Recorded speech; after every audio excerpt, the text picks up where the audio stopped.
Good morning, everyone, and welcome to our second Connecting Caregivers Conference, which is just so exciting. So I'm not going to talk a lot right now. We're going to have our Diamond partner, Arden Courts, give a little introduction to our first speaker, Dr. Cate McCarty. So take it away, Arden Courts.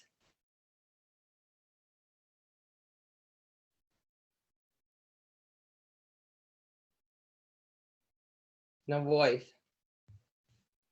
No voice.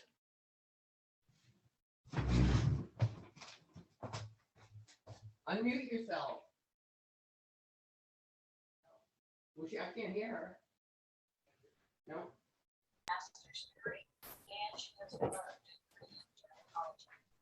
Dr. Cate is going to be on the shadows of the journey today. Please let's all welcome Dr. Cate and enjoy. No voice.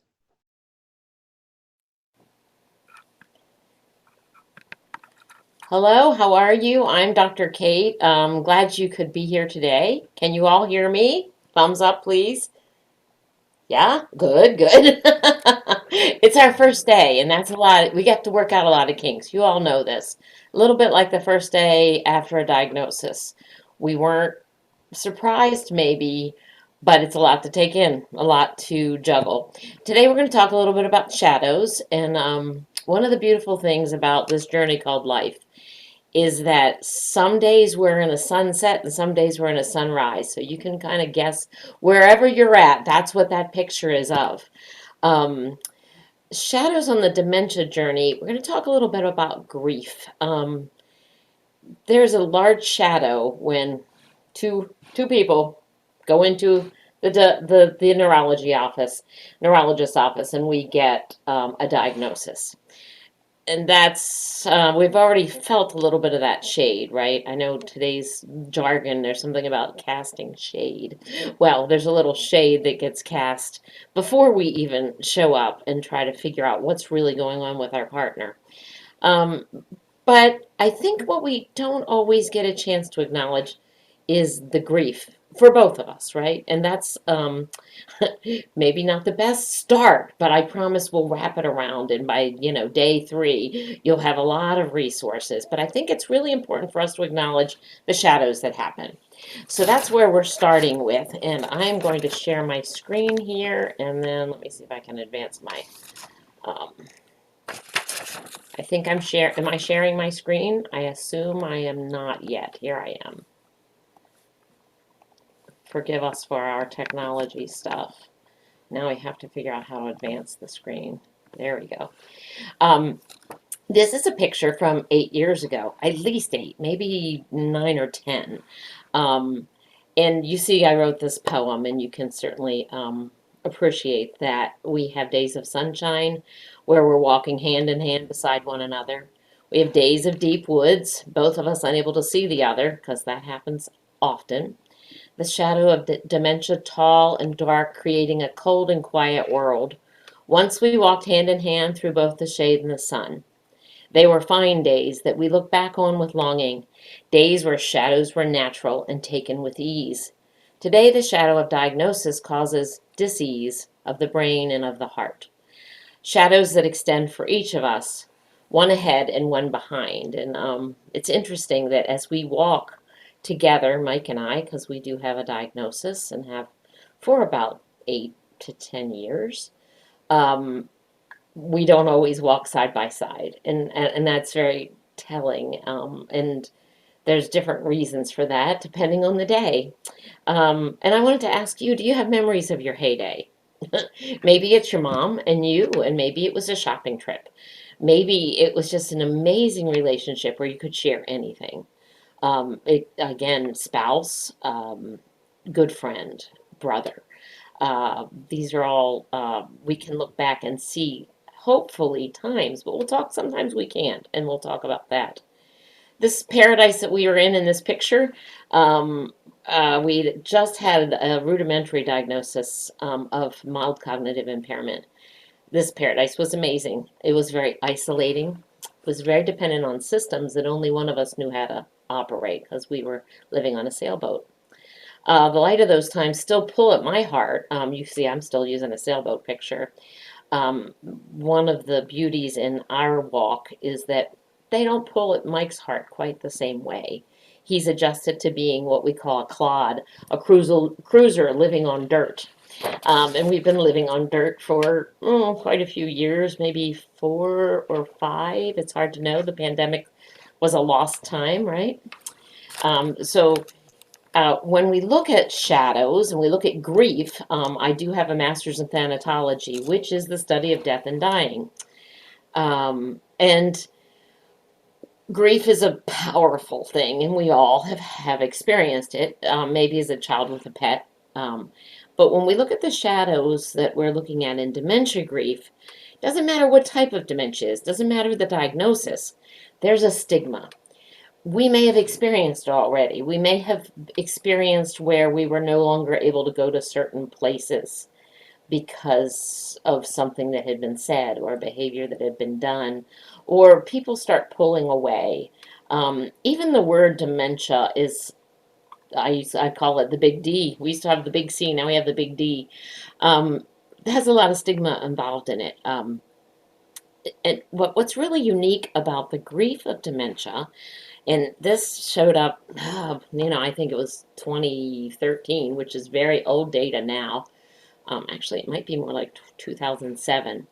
They studied the grief of a caregiver from Alzheimer's compared to the grief of a caregiver of cancer. And what they found was that the bereavement of an Alzheimer's caregiver was much more of a sense of relief.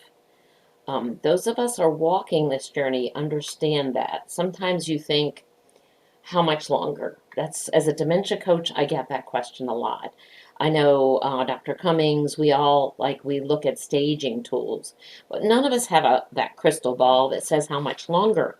And there's a stigma from even asking that question. It's as if you're not appreciating what you have. There's a term called ambiguous grief or ambiguous loss. This is when there's no closure, there's no clear understanding. It leaves the person, you, searching for answers. It's complicating. It delays the process of grieving. Again, you don't feel like you really should be feeling sad because he's still here. My best friend, her husband died, of a stroke, and it makes sense that she's grieving. My husband's still here, or my mother's still here, or my brother, he's still here. So there's a lot of ambiguity. And of course, we all have heard about that long goodbye. We know that it's going to be a long trajectory. I think we are told by the neurologist 10 to 20 years. It's kind of a postage stamp approach because every diagnosis of dementia, there's so many of them, that are unique in their trajectory. But we don't know. And there's guilt around feeling like you want it to be over. So it's a very complex thing, and it does have a lot of shadows. When we look at grief models, our original one, the lady bold enough to ever look at it, despite the medical doctor's opinion of her, was Elizabeth Kubler-Ross, and she has the 5 stages of grief. I particularly like this particular model of it because Kubler-Ross never felt that it was, you got through anger and then it was done. That's not how, but many people kind of assume that's what she meant. And that is not the case. It is much more cyclic. And at any one time, you may actually experience one of these stages, like moment by moment, right? You can go from anger into bargaining in a heartbeat. And when we look at a dementia diagnosis, when we say bargaining, we're saying things like, well, if I sign him up for brain games, maybe that'll change. And it will. We do know that there's research that supports cognitive rehab. It slows things. There are days when you don't want it to be slow, I'll be honest. And I'm in a very early stage with my husband. But there are days where you're like, oh, geez.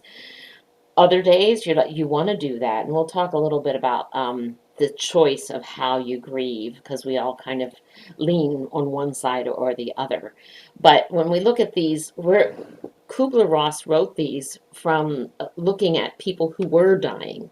We are applying them to those of us who do not have a disease, technically aren't degenerating quite at the same rate as our partner, our care partner. But we both are experiencing this. And um, I'm a, now more than ever, not only am I a Leo and a down with the patriarchy kind of thinker sometimes, but I have to acknowledge it's not all about me because he's experiencing this too. We have a term in research that I just came on upon in the last month or two. It's called middle knowledge, and that's that right at a threshold. And we're going to look at another model that has a threshold in it, but where I know I'm not quite all together, but I'm not necessarily going to admit it, right? And a lot of us have that with our care partner. Sometimes it's the predominant approach that they're going to put up a stiff upper lip and not acknowledge. And for others of us, a quicker thing, but it's like it's a stage where we know, but we're not. And I think all of us are in that. I think as a caregiver, I think boldly about other plans for international travel. And then some days that is followed with remember what happened in Greece or remember what it was like in Spain. And those trips were 3 and 5 years ago. So that I'm not really being, that's that middle knowledge. It's like, okay. So this cycle of bargaining, anger, we do have anger, denial. Denial is, well, we're going to do this great trip and we're going to do the European river cruises, darn it. And depression and acceptance comes and goes, right? So I like that circle. I think that's empowering. When we look at why do we want to look at these grief models and why do we want to look at the shadows, I think validation. One of my favorite trainers, a hero in the world of dementia training, is Naomi Feil, and she does the validation technique, and I use a lot of that in my training. But the truth of the matter is every one of us needs to be validated in what we're doing. Linda's taken on this huge project. Now this is her second one. And I texted her this morning and said, I'm nervous. And she was nervous too. And do you know, just because she was nervous, it validated and it made it less nerve wracking. And that's what we do when we come together, even in a webinar. I mean, there are hundreds of people that are joining us in the next 3 days. We may never know one another, but we know we have a commonality, and that gives us some strength. I'm going to be bold here and try to pull up this is going to be a technology thing, so bear with me. I'm going to try to pull up one of my polls because I wanted to see if I could do a poll with you guys. Let's see if it will work. Let's see if I can open it up. That would be the first thing. Can everybody see that? And anybody can give me a chat that says you can see the Kubler-Ross and dementia poll? Any feedback on that? Well, I'll tell you what, we can send this out to you. Since I'm not getting feedback, I'm not sure you're seeing it. You can take that poll for me, and we'll do it via internet, okay? Just looking at trying to get feedback on where you are in the dementia grief cycle, because like I said, Kubler-Ross is our go-to. Oh, I think I've got the right thing here. Hang on. Share screen. There we go. Now it's right. I think you all are seeing that properly. So when we look at validation, we try to use that on our loved ones, if we know what we're talking about. And that is, rather than saying, no, honey, don't you remember we got rid of that egg slicer last year and it now lives in the sandbox. This is our new egg slicer, which would be an incident that happened in my house yesterday. Instead, we would say, oh yeah, that's another one. Because what I did was validate his reality, which was, in his mind's eye, this isn't exactly the right egg slicer. And I didn't need to point out to him that it wasn't the right egg slicer, and it was because he'd forgotten that the right egg slicer is in the sandbox. And that's a lot to remember on a regularly cognitive, like, alert person. So validation comes in the form of meeting them where they are, not always arguing. That is a tough gig. I will be honest. I am not necessarily good at it. And let's see if I can get my little thing to advance here. Validation. So when I look at grief, one of the things that always it hit me first up when I've worked with dementia for over 45 years, which makes me pretty old actually, but there's a disenfranchisement, and that's a big word, but it's the idea that you're depriving someone. And when we look at disenfranchised grief, we see that it's not socially supported to be sad about this, right? I mean, when somebody asks you, how are you doing? It is not necessarily popular to say, terrible, I want to kill him, particularly if you're a dementia coach. I will say that sometimes, though. But so that, and we also, I think, even in the world of healthcare as professionals, and I can totally see I did this for many years, where I try to lighten your grief, but not like in a positive way, not in a validating way, but, oh no, he'll be fine. We'll take care of that. And you see that's brushing it away. And the reality about shadows is that it's important to acknowledge them. Only in acknowledging a shadow do we actually get to see the light, right? I mean, there's a yin and yang here.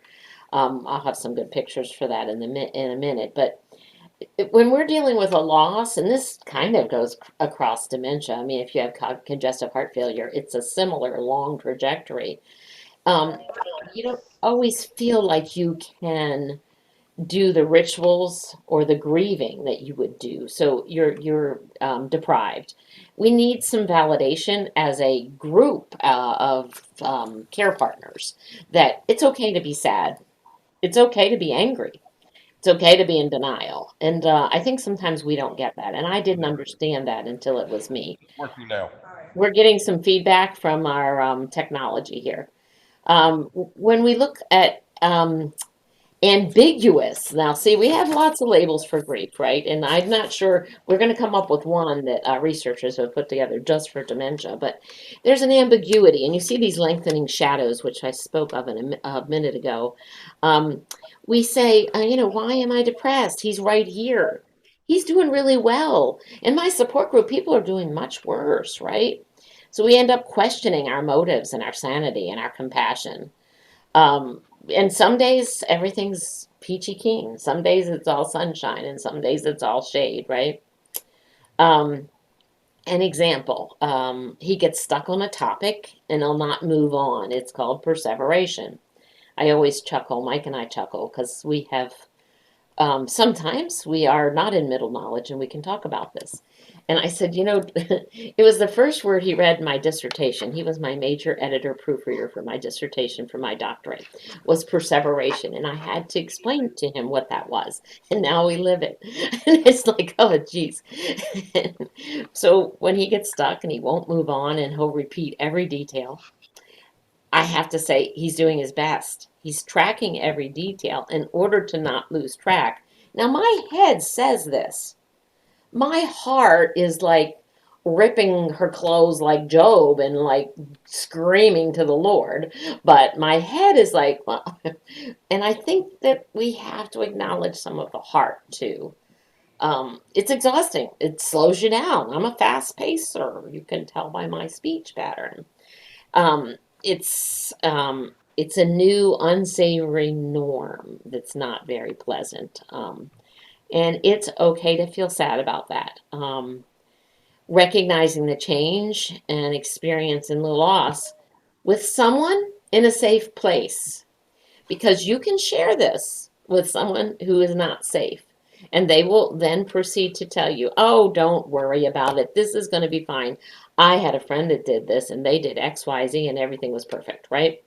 We need a space where we just get to do a little renting of the clothes and a little bit of wailing, right? That's my old Irish in me. A little bit of keening in here. Because the truth of the matter is, if we have a sound dementia diagnosis, and you know there are over 100 varieties, we know the shadows are lengthening. This is progressive neurodegeneration, progressive degeneration. We can even take the neuro out of it. So these shadows are getting longer. And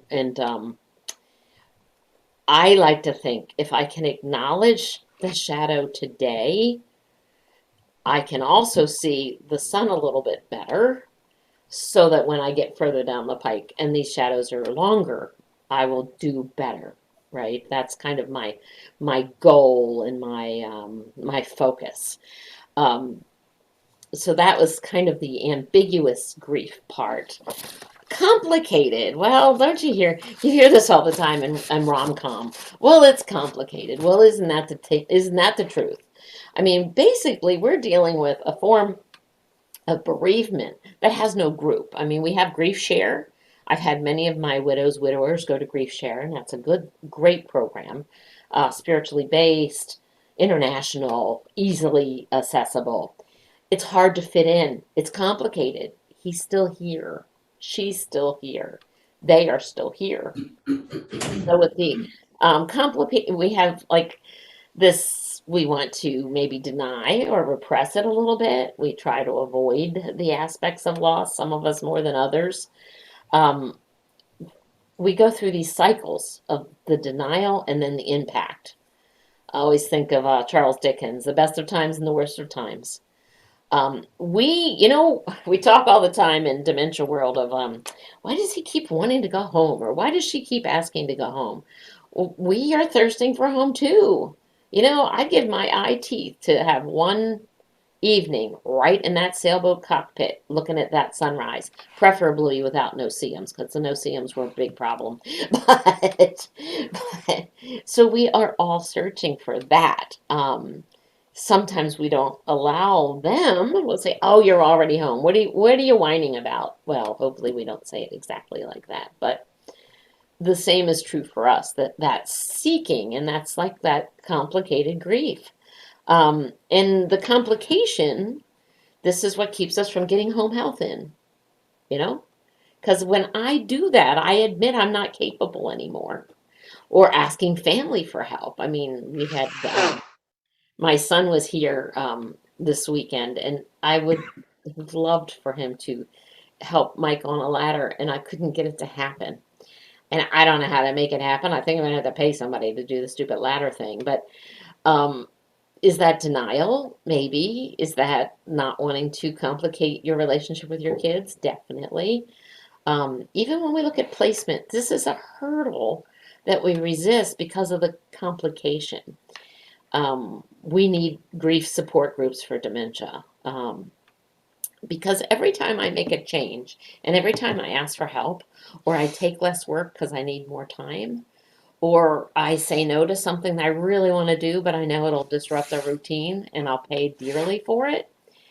Every time I do that, I'm admitting loss. And that's very hard to do. That's when we look back, this is not the heyday we thought we were going to have, right? Some of us are dealing with it at much younger ages. Some of us are dealing with it in retirement. And in my case, retirement came because of it, but I wasn't aware and acknowledging why Mike was retiring early. So that's part of that complexity, right? When we look at what the research says qualifies as complicated grief.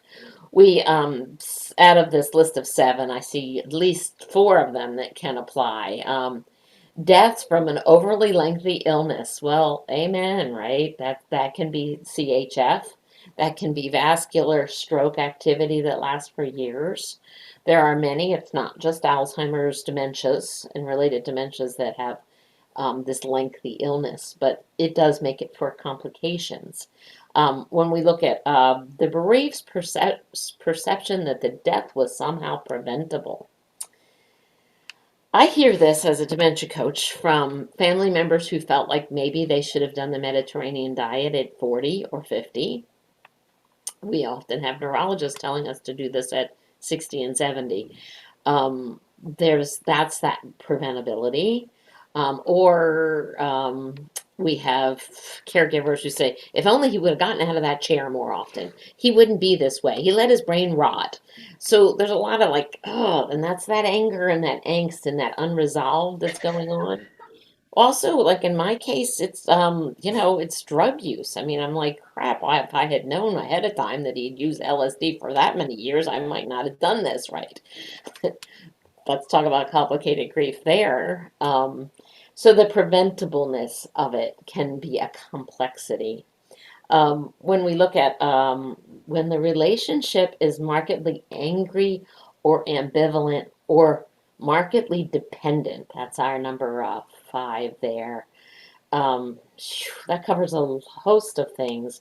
How many daughters has Linda and I coached or counseled that I don't even my mom was terrible to me when I was a kid, and now I have to take care of her.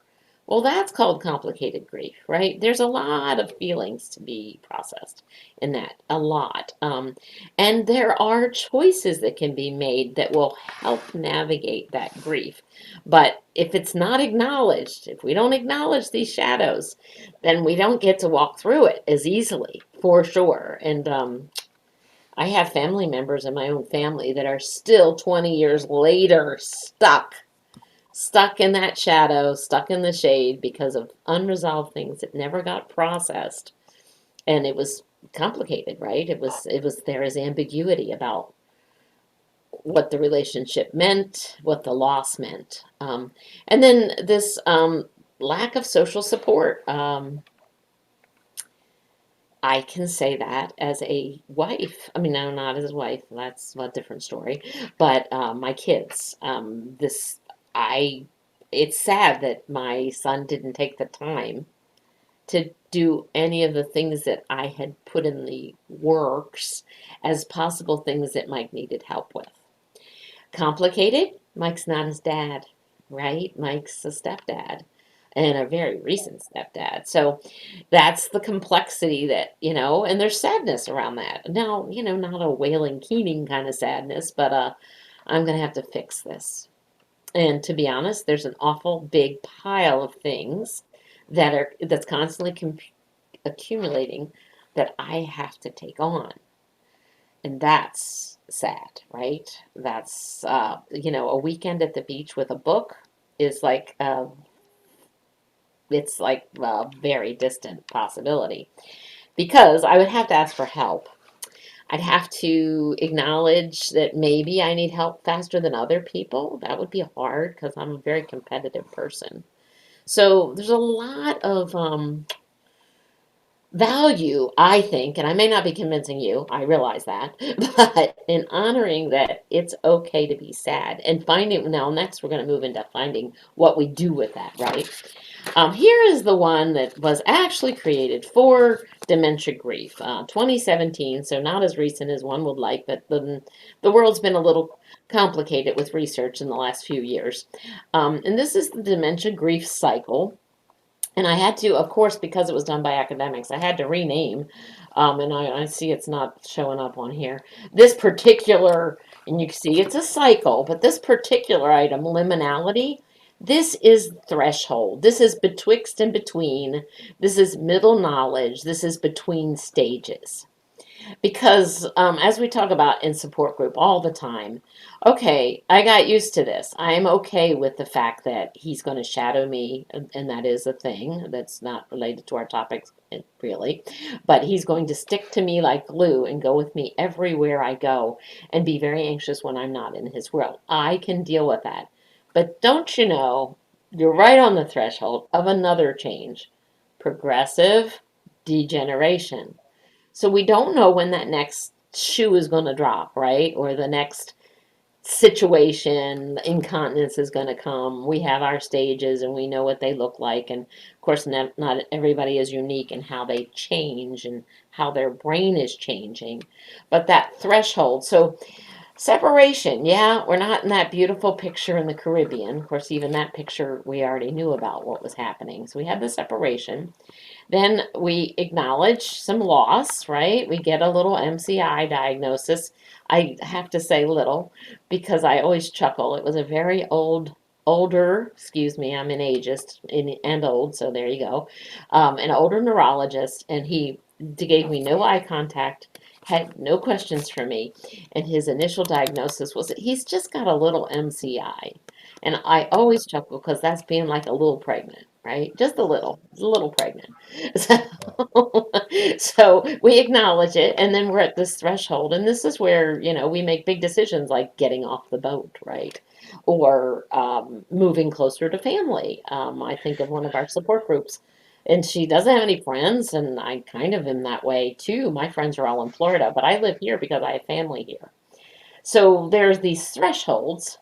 We learned as the changes happen, we learn to tolerate it.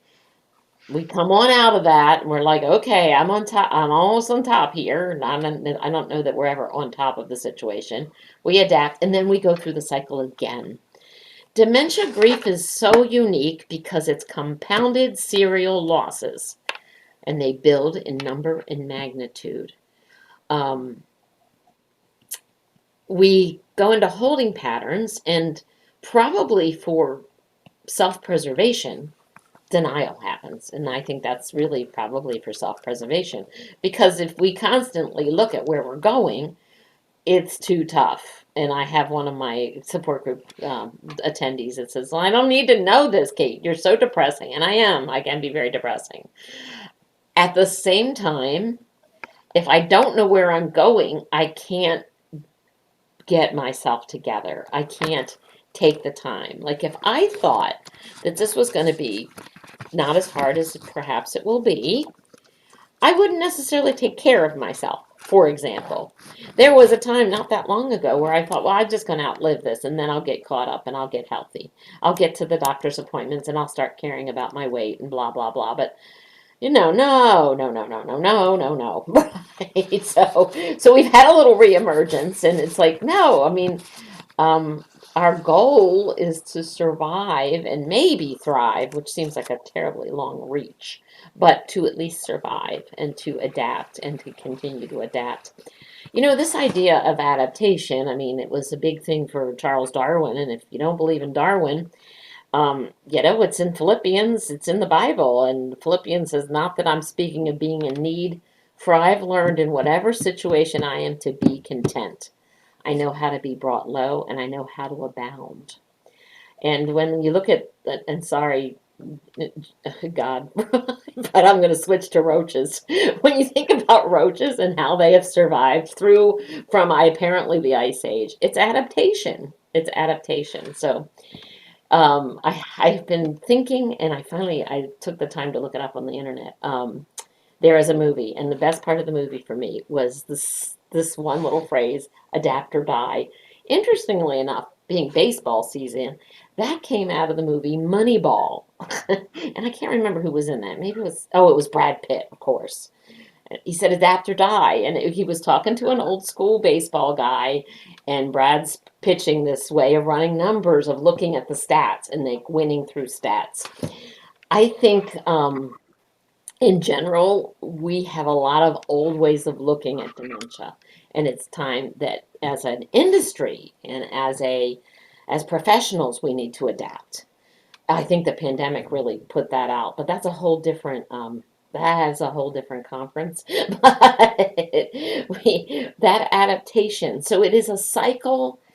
But of course, the researchers fail to grab here, this can't be done alone. I mean, you'd have to be like, I don't know, Charlton Heston, like in the Ten Commandments, to be able to do this all by yourself. I don't know that anybody can do it by themselves. You're not doing it by yourself because you're here, and we are so grateful. One of my favorite studies, and mainly because I can remember three things at once, so that's a good thing, is a man named Bull did it, and it was a qualitative study, so some people don't think those are count, but it was looking at caregivers and how they are, what their resilience is based in. Three things came up out of this: the ability to seek help, education. So you guys have already got that under control because you showed up today, or you'll show up sometime in the next 3 days. You may just listen to this in the distant future when Linda releases it as a recording, but you already have two under control. And the third one, and I just quoted Philippians, so you can see where I might go with that. The third one is spirituality. It doesn't have to be Christianity, doesn't have to be Judeo-Christian. It can be whatever you need it to be, that there's something bigger afoot. It could be that, your spirituality involves spending time in your hot tub, looking at birds, looking at the sky, that it takes you out of, you get to reemerge from something other than this. So those were the three. So just as how do we do this? Reemergence, well, those are the things, having education, seeking help, and having spirituality. And they seem to have rung true in my own life. So I think I hang on to that pretty well. Now let's move into patterns of grief, because we don't all grieve the same. First, we have to acknowledge that there's grief. So I'm hoping that I've gotten you there. So now we look at, well, what kind? And one of my two favorite professors in the world, in fact, the reason I got my master's in thanatology up here at Hood College, or now Kenneth Doka and Terry Martin. And of course, this is dated material in the world of academia. This is old, but this is a great book, Men Don't Cry, Women Do. But it shows these two splits. And when we look at intuitive emotive or instrumental pragmatic, okay, they're both right. An example would be when my father-in-law, who was my first family member with Alzheimer's, died. My mother-in-law, who, let's get biographical context, was an occupational therapist during World War II, had 10 children, and ran it like a unit, okay? So when Dad died, do you think Mom was doing, Irish keening? No. She was in the basement measuring to build a casket, and we were all like, what is wrong with this woman? Because we weren't very smart. And we, the intuitive emotive type, were judging over there, the instrumental pragmatic type. So this book kind of put it into context. We all have different ways of grieving, and it is not gender-based. That's why this book is so outdated, right? They can grieve differently. So some of us are much more loss-oriented. We cope by acknowledging loss and processing through emotion. That's a personality thing, in my humble opinion. I don't know that anybody's proven that. The same, the instrumental pragmatic griever is very restoration focused. They want to make this right. Applying this to dementia, okay? So people have said to me, I don't like going to support groups because it's so sad. All they do is whine and cry. Well, that is not your support group, because they are strongly intuitive emotive. And that is a beautiful thing for someone who is that way. Not to be knocked, not to be disparaged, but also let's look for an instrumental pragmatic support group. And when I run my support groups, I tend to be more instrumental. It's a way to validate my degree. So I try to put my research into worksheets and have a focus, right? It doesn't mean that we don't gnash our teeth and cry and stuff. We do. But it's kind of a hybrid approach, I guess. But there's room for both. Think about what we said in the dementia grief cycle, the instrumental part, restoration oriented. These are the people that are doing the Bredesen protocol. They are finding that functional medicine doctor. They are following to the T the vitamins, the exercise, the meditation. They are looking to restore. And that is a process that is very tangible and meets their needs. It's unfortunate if both care partners aren't in that same spot, because one could be not at all on board, and that makes it very difficult. when we look at support groups, we've done that, but then look at home health. The same is true. If you are loss-oriented coper, you are fine with someone that comes in and makes sure he's safe, clean, and feeds him a meal. If you're much more instrumental, you want a home health worker that is going to do something, that's going to do some memory engagement, that's going to work with them, that's going to, I don't know, make life a little more interesting for the person that you're leaving behind, right? So there's room for both. The same is true in placement. Um, Adult daycare, there are medical models that are pretty lightweight, and then there are medical models of adult day or not, or social models of adult day. It's a processing, and if we can apply this dualistic thinking to our grief, but also our approach to dementia, we may find that we're better satisfied, like when we shop for help, for example. Um, they're both legitimate, and we all are different, and like I said, probably based in some of our personalities, right? When we have the dementia diagnosis, and as we struggle with the grieving and hopefully acknowledge it, we have to find a way to re-socialize. I mean, because, like, let's face it, this is a Sun City Center memory cafe. Pretty much everybody is no longer with us. We did have a photo release, and I'm over here doing some reminiscing while they do some actual hands-on projects, and it's family mixed. And this is the success of Memory Cafe, is you get to come together and nobody's, there's a more level playing field.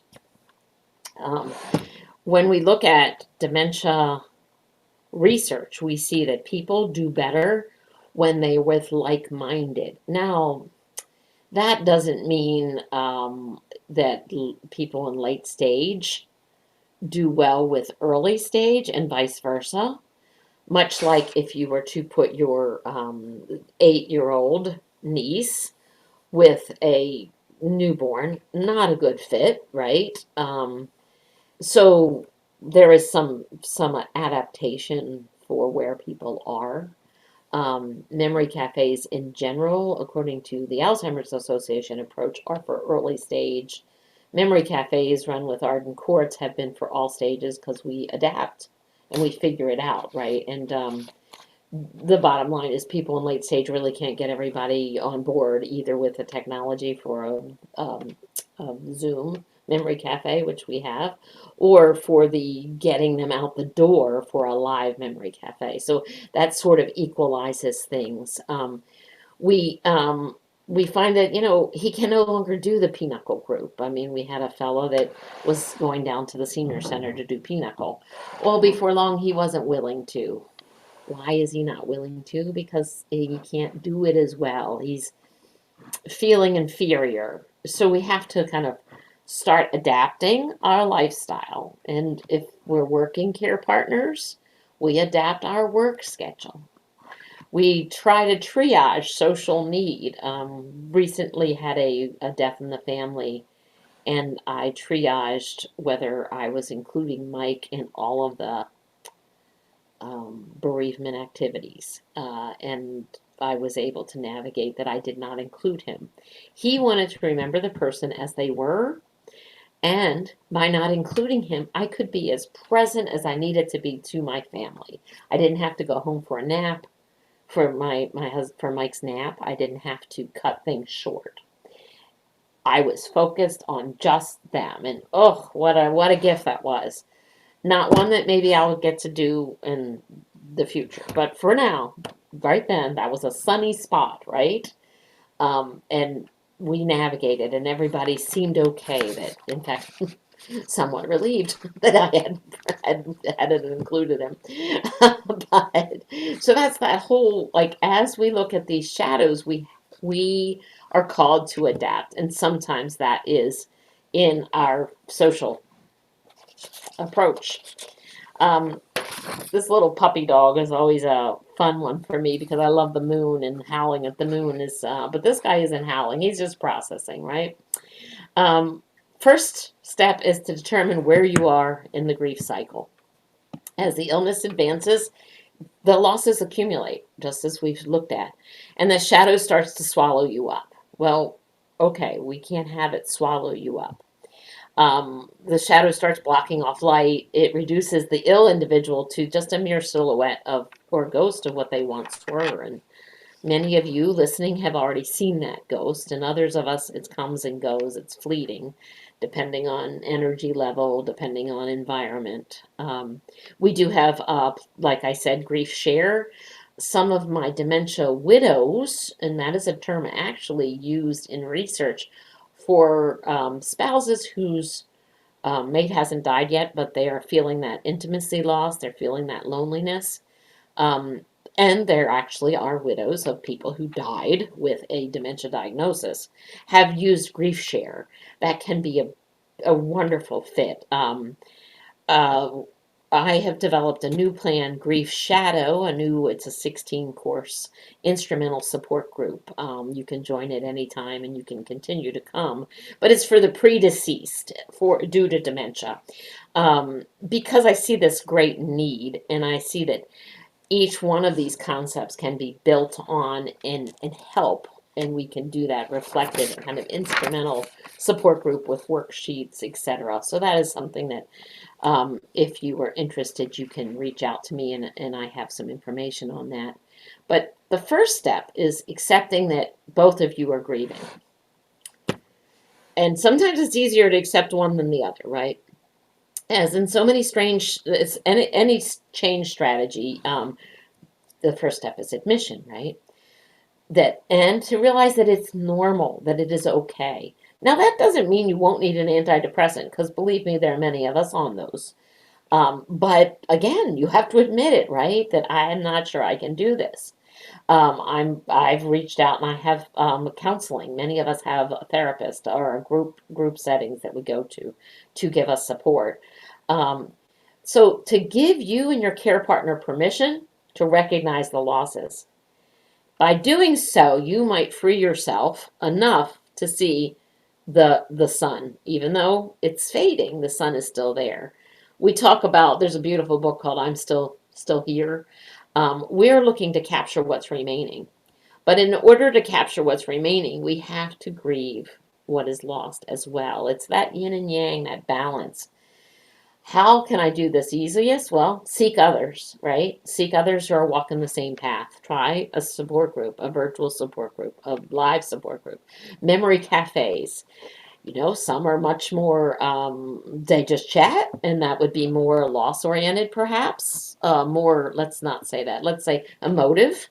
Others are much more restoration, and they're going to do brain games and fitness. And then there's some in the middle of the road that are reminiscent, and we do a lot of reminiscing. One of the beautiful books that I've read, and it was actually free on Amazon, so it's a little embarrassing that, I guess it's underrated, but it's called Mindfulness for Alzheimer's Caregivers.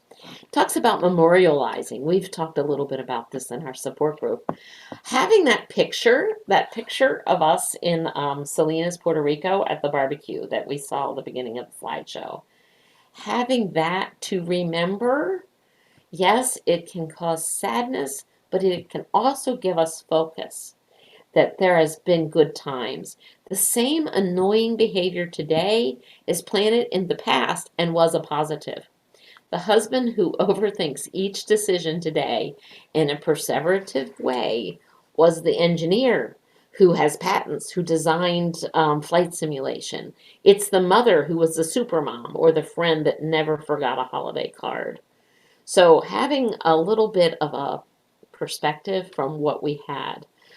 Whether your glass is half full or half empty, hour by hour, recognizing grief is the first step to refilling the glass. And I think, Linda, I have presented all that I have. Is there something, do we have any questions or anything that we can address? And she may have stepped away from her desk. It's having webinar format versus meeting is always a challenge for me because Okay. There Can you hear me? are. Yes. So a lot of people are asking questions about grief support groups. Yes. If there are grief support groups, that are separate from, I know you mentioned grief share. I had taken that course myself, actually. Right. Um, and about just other support groups in general. So can you tell them about your support groups and Yes. I'm starting a new set of support groups called Grief Shadow, and it's all based on this idea that it's solely for people dealing with dementia, applying these terms, right? So I think that's, but many people find Grief Share very supportive.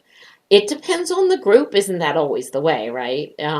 We depends do on a the lot person? about grief in our own support group. I'm sure, Linda, you do a lot of grief in your support group as well. Yeah. Yeah. No. Take this. But if somebody's interested in any of your groups, can they, or your new share group, can they email you? Yes, absolutely. Yes, I'm going to be putting it on the site, but I have a worksheet to go with today. So we can apply some of this and it will be reminders because we're not going to send the whole PowerPoint, but I'll have, questions that relate to what we've said with little synopsis of what we've said. So definitely that can be done, and I can put my screen back up if that's helpful. But yes, we can do that for sure.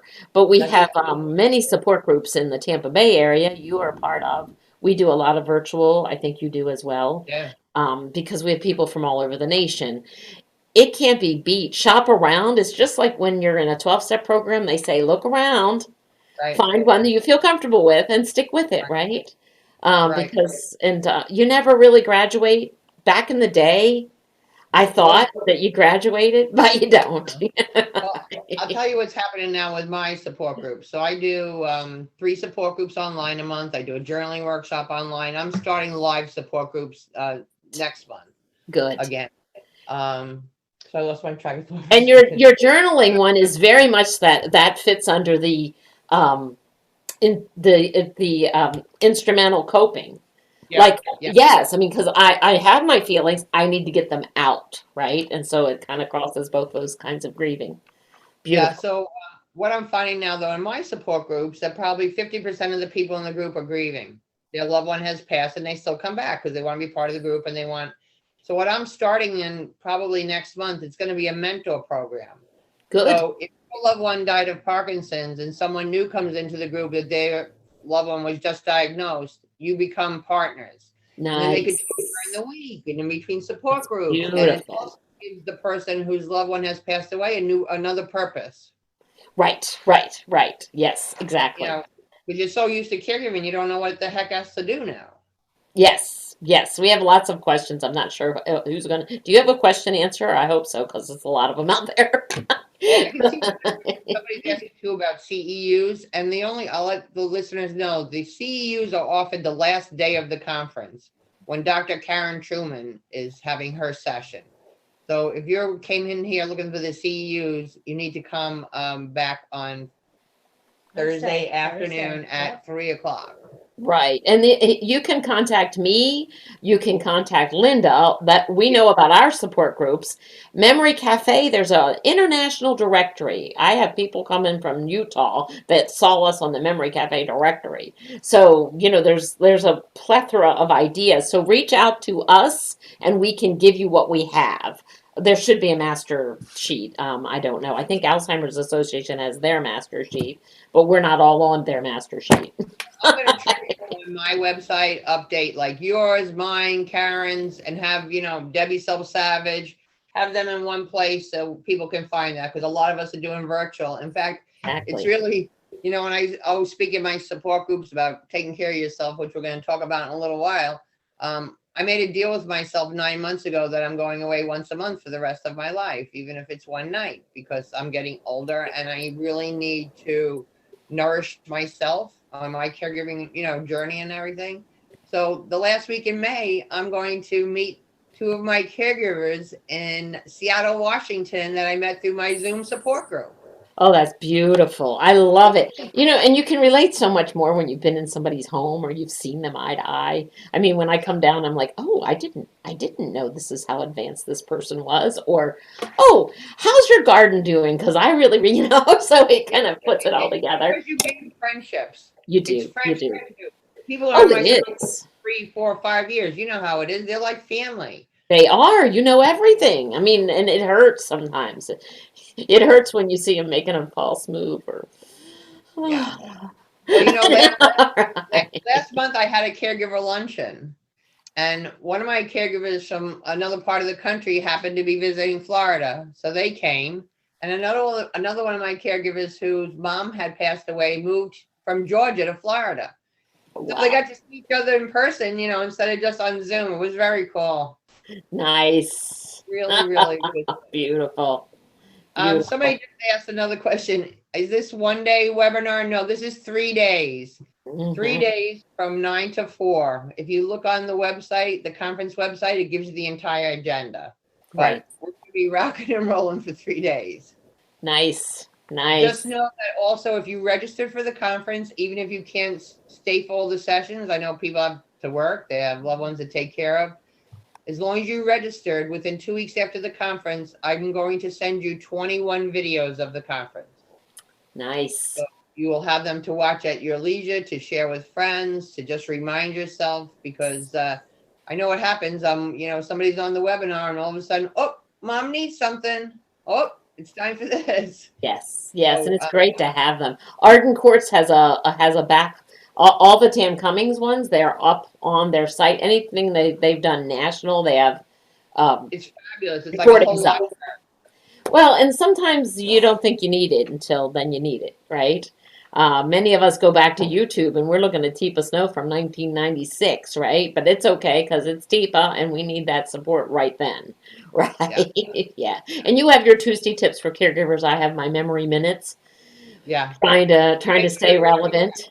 Yes, yes. Great. Well, Thank you so much. for being with me, my friend, today. I so appreciate you and Oh, everything. thank you. And I really appreciate it. I want to see you in person soon. So if you don't come here, maybe I'll come by you. You do it, girl. All right. Yeah, we're kind of in that marginal. We're not sure whether we should drive, and we have a driving test in June. You've all been hearing this for 3 years, so denial okay. runs deep. Thank Thank you. you so much. Sending you guys a hug. Thank you, Becky. Good to see you. Good to see you, Kate. Arden Courts is not just a place to live. It's a place to call home. Residential living combined with quality caregiving. This is the philosophy behind Arden Courts. Communities created exclusively for individuals with Alzheimer's disease and related dementia who would benefit from a safe and structured environment. For additional information about any of the unique services Arden Courts provides, call 888-478-2410 to locate a community nearest you. Inquire about our educational seminars, resource library, or support groups, or simply feel free to ask questions you may have about Alzheimer's and related dementias. At Arden Courts, we know, we understand, and we can help because memory care is all we do. Remember, call 888-478-2410 for additional information about any of the unique services Arden Courts provide.